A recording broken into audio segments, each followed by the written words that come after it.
নমস্কার বন্ধুরা, আর ইন্টারমিডিয়া চ্যানেলে আপনাদের স্বাগতম। আপনারা দেখছেন আর ইন্টারমিডিয়া চ্যানেল, যেখানে আপনারা পূর্ণিমা, অমাবস্যা, একাদশী ও নানান ভিডিও দেখতে পাবেন।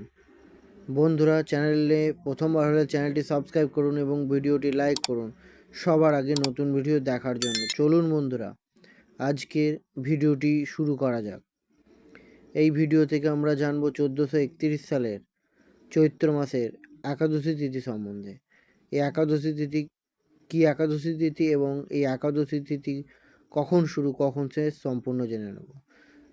প্রথমে জেনে নেওয়া যাক 1431 সালে চৈত্র মাসের এই একাদশী তিথি কি একাদশী তিথি। এই একাদশী তিথি হলো পাপ মোচনী একাদশী তিথি। এবং এই একাদশী তিথি কখন শুরু কখন শেষ, তারিখ ও সময়। এই একাদশী তিথি তারিখ ও সময়: শুরু 10ই চৈত্র অর্থাৎ ইংরেজি মাসের 24শে মার্চ সোমবার রাত্রি 12টা 34 মিনিট।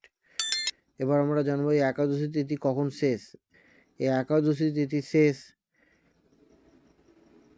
11ই চৈত্র অর্থাৎ ইংরেজি মাসের 25শে মার্চ মঙ্গলবার রাত্রি 11টা 46 মিনিট।